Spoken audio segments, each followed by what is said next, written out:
Thanks for saying the beauty of the FDA regulatory process. I remember you said that.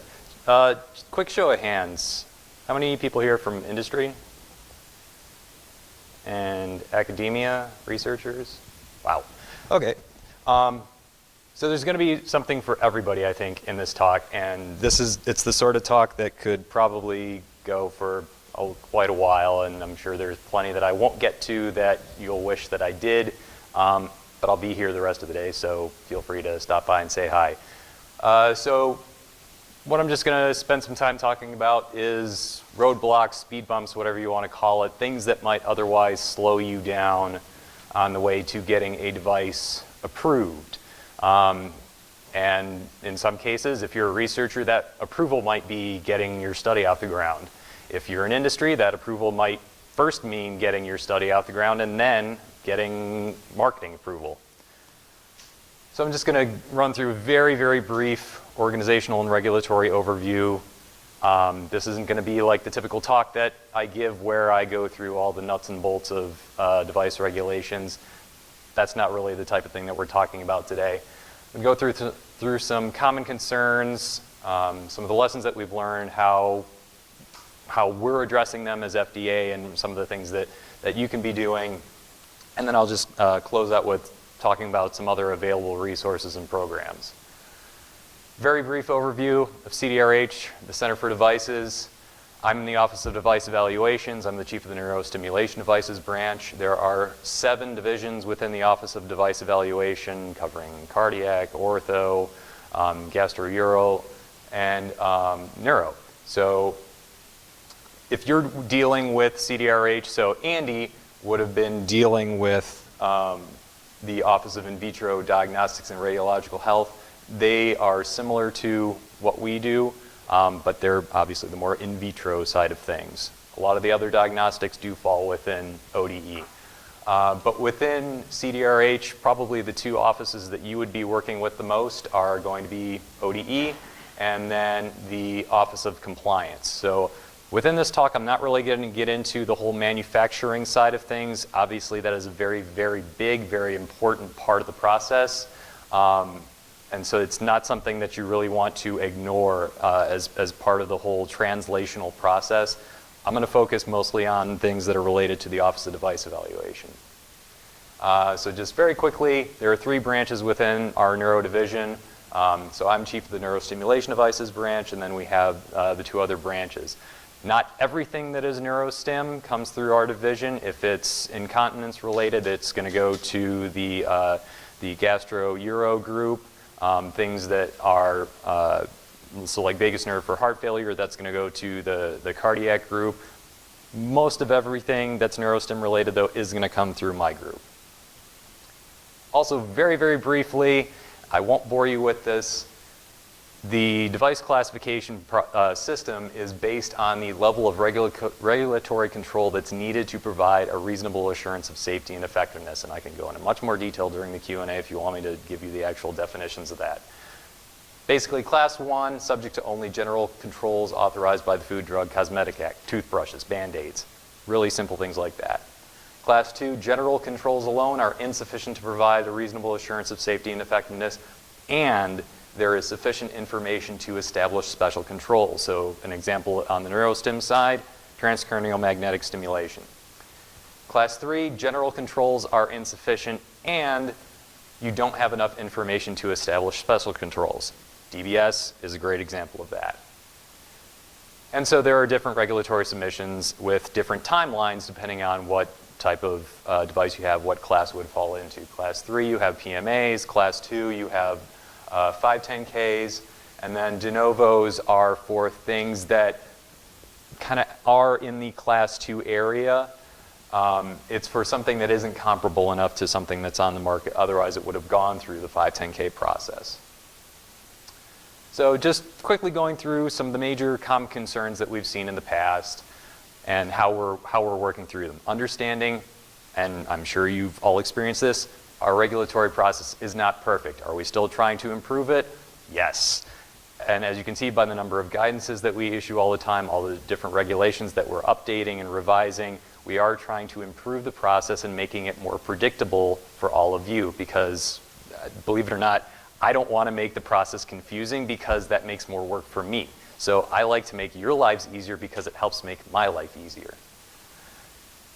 If I had to sum everything up, I'd say it really boils down to two things: awareness and communication. That's really what a lot of the next few slides are going to be talking about. So for example, not taking advantage of opportunities to interact with us early and often. So I was talking to Andy after his talk during the break, and so I mentioned how I was going to bring up his talk and the slide that he had, where he had at the very end of the process the little box for regulatory submission. And believe it or not, that wasn't actually correct. He told me that his group has been talking to FDA all throughout the process, and that's ideally how it should work. Because particularly for novel technologies, if you wait to talk to FDA until you're ready to submit something for, and let's just start with a study. If you know that you're going to have to collect clinical data and you want to do it inside the US and you wait to talk to us until you're ready to submit that IDE, it might make for some issues, because you may not be familiar with the most updated guidance documents or the regulatory policies, and we may raise questions about design or testing. It's going to take some time to address. So there are a number of different ways that you can help avoid some of those slowdowns. So for example, and just putting it out there, find 10 to 15 minutes. Call somebody at CDRH. You may already have a contact person that you can use. There are other ways to contact us, and I'll get to that in a few slides. If you don't really know where you should be going, ask. We'll give you that information. As needed, make use of the Q-Sub program. Informational meetings, pre-submission conversations. It's not always necessary, but it can be a really, really good idea, particularly for the disruptive technologies, things that are really pushing the envelope, thinking outside the box. Really, don't be afraid to talk to us early and often. We have programs available. You send us something, we will look at it.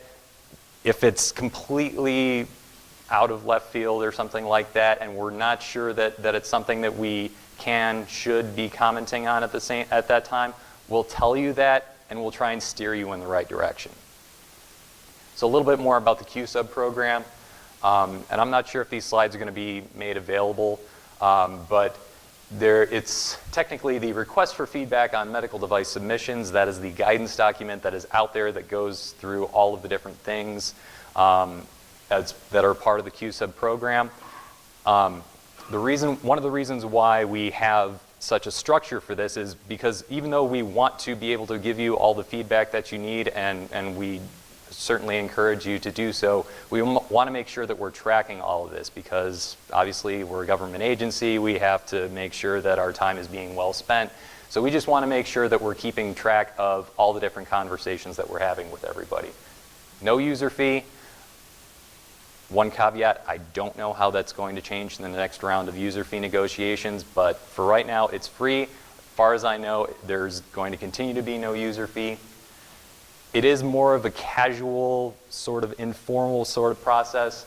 The feedback isn't binding, but we don't want our comments to change, and typically they don't unless the information that you provide us changes. There are a number of different possible feedback mechanisms. You can have an in-person meeting with us. You can have a teleconference with us. We've done some things as webinars over WebEx, Adobe Connect, whatever you're using, or just providing written feedback. It's up to you. And the reason to communicate early and often is, so for example, part of the Q-Sub process is you can do an informational meeting. So if you're earlier on in the process, you can come in and you can help familiarize. We can become familiar with you and your team, and you can familiarize us with what you're working on, where you're headed with this, what you're thinking about as far as the next steps are. Once you get a little bit beyond that, because informational meetings, it's more you just talking to us. We're not really providing any substantive feedback. Once you're wanting some comments on, let's say, a clinical study protocol, non-clinical testing, some other aspect of the development process, that's when you want to come in with a pre-submission, and we can identify some potential issues with you. And we can work with you on them as appropriate and try and figure out what's the best way forward. Especially if there are novel regulatory concerns. There may be something about the way you're putting your device together, the way you're putting your system together, that's going to cause some interesting regulatory challenges. Feel free to come in and say, okay, here's what we're thinking, here's how we think this could work. We're going to try and work with you on that. The sooner that we can start doing that, the easier it's going to make the rest of the process. One of the other things is, and I can't remember whose slides this was in, it may have been Andy's as well, talking about having a fully fleshed out argument. The more information that you can provide up front, the better. And so as an example, we went through a process, I think it was a couple of years ago now, where we analyzed a number of IDE letters. And we were looking at the deficiencies just to see what were the common areas that popped up. Believe it or not, the number one area, it was a bit of a catch-all, but the number one area was device description. What the device is, what it does. But we also included in there things like instructions for use, hazard analysis. There's probably a lot of common concerns with actual marketing applications, but it was very enlightening to see, well, okay, that seems to be an area of concern. So if we don't really understand what the device is doing, how it works, we ask a lot of questions about that. And in order for you to provide complete responses to that, it takes time, it extends the overall length of the review. So just keep in mind, you as the manufacturers, as the researchers, as the people who are creating these devices, you are the experts on your device. You know the most about your device, not us. You've been working on this for days, months, years sometimes. You send in an IDE to us, we have 30 days to review that. And so if that's the first time that we're seeing it, you're giving us 30 days to learn everything about your device. The more you can explain thought processes, whether it be through a Q-sub, whether it be in an IDE, 510K PMA, whatever, the more you can explain that, the more it's going to help and the more that we can focus on the substance. I will say, though, that for simple questions, we do try to interact throughout the review process to get answers to questions without sending a letter. So as part of that, and this is more focused on the marketing applications, we've published a guidance back in 2012, regulatory considerations for benefit risk determinations, and for right now, it's mainly focused on pre-market approvals and de novo applications. What are the probable benefits to the device? What are the probable risks? There are some additional factors that play into the benefit risk considerations. So we use this as part of our decision process for reviews for the PMAs and the de novos. There is a worksheet that is included at the end of that guidance document. And I really encourage you, take the time to go through the worksheet. Think about those different elements for yourself. Feel free to include a completed version of that worksheet in your submission to us. That's going to help us, as I said, it's going to help us understand your logic and your thought process, why it is you're doing what you're doing. So transitioning a little bit more to the research side of things, one of the big concerns that has come to light within the past few years was long approval times for clinical trials. Very, very long. So as recently as 2011, it took more than a year to get full approval. Full approval meaning there are no disapproval deficiencies that are outstanding and no conditional approval deficiencies outstanding.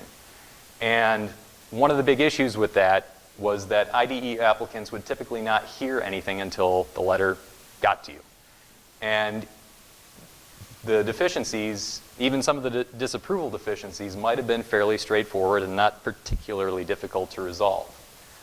So in 2012, I believe it was, with the FDA Safety and Innovation Act, we kind of changed things up a bit, and we helped to reinterpret and just kind of take a hard look at what we were actually doing in the IDE process. And so that's where we came out with study design considerations. If you've submitted an IDE to us, you've probably come across these. There were issues that previously were included as deficiencies, even if they weren't safety related, and therefore they needed to be addressed in order to achieve full approval. So what we've done is things that don't impact the safety of the study, We include them in the letter. We just say, look, these aren't related to safety, but these are the things, they're either major and they're things that could have a big impact on a future marketing application, or these are just some minor things that we think are going to help make your study better. And so part of that, so that's part of it. Another part of it, similar to what I just spoke about a couple slides ago, staff are encouraged to engage in appropriate interactive review to clarify some straightforward things that may have previously led to disapproval or conditional approval. And so one of the big success stories that Dr. Bill Maisel, who's the acting office director for ODE, likes to highlight is that in the previous fiscal year, CDRH did reach a median time to full approval of 30 days, which is amazing, coming down from a year just a few years ago. Finally, just finishing up with a few other available resources and programs. I fully realize that if you've ever tried to visit our website, it is not the most user-friendly. There is so much information there, it may be difficult to find what you're looking for. Use whatever search engine you prefer. But there are a number of different things on FDA's website under the medical devices section that can be very helpful for any number of you. Device advice is one of the big ones. It's comprehensive. It's very comprehensive for regulatory assistance. You have access to all of the different regulations. These are not secret. They are public. There are medical device databases. All the different clearances, whether it's for 510Ks, de novos, PMA approvals, that's all there for you to look at. There are also how-tos for what to include in all of the different submission types, whether it be an IDE, a 510K, PMA. It's all there. CDRH Learn is something that came into being, I believe, a few years ago. It's a multimedia catalog. I believe it's mostly talks given by FDA staff, and it kind of helps introduce you to some of the different processes that we have. So if you're really new to the process, and maybe you are trying to figure out whether this is something you need to maybe hire a regulatory consultant on, but you want to be familiar with some of these processes yourself, I encourage you to take a look at CDRH Learn. It can be very helpful for you. CDRH New provides updates on things like guidance documents, other approved devices, other regulatory actions that we've done. You can sign up for the RSS feed. You can sign up for an email subscription. They're coming out daily, multiple times a day. But that gives you a lot of good information, a lot of up-to-date information, just so you're aware of, hey, this guidance document may have come out. It may impact something that you're working on. There are other ways for you to get involved as well. So you, as the American public, you can comment on things that we do. There are public comment periods that are associated with draft guidance documents and proposed orders. So let's say we're going to change a classification on a device, or we're going to introduce some sort of regulation. You can look at that information that comes out, and you can comment. So you can do it as yourself. You can get together with your friends, and you can submit comments to public dockets. All that information, all those comments, those are all going to be considered during the development process. So once the draft guidance goes out, that may or may not be the way the guidance looks once it goes final. So please feel free. There are also public workshops and advisory committee meetings. Again, there's public comment time periods for those. There are also open public hearings typically. When you can get involved, you can get up and say your piece. So there are a lot of different things that you can do to get involved. And if you really aren't sure who to talk to because you may just have absolutely no clue, good place to start is with DICE. So DICE is the Division of Industry and Consumer Education. Those of you who've been around for a while, this used to be called DISMECA.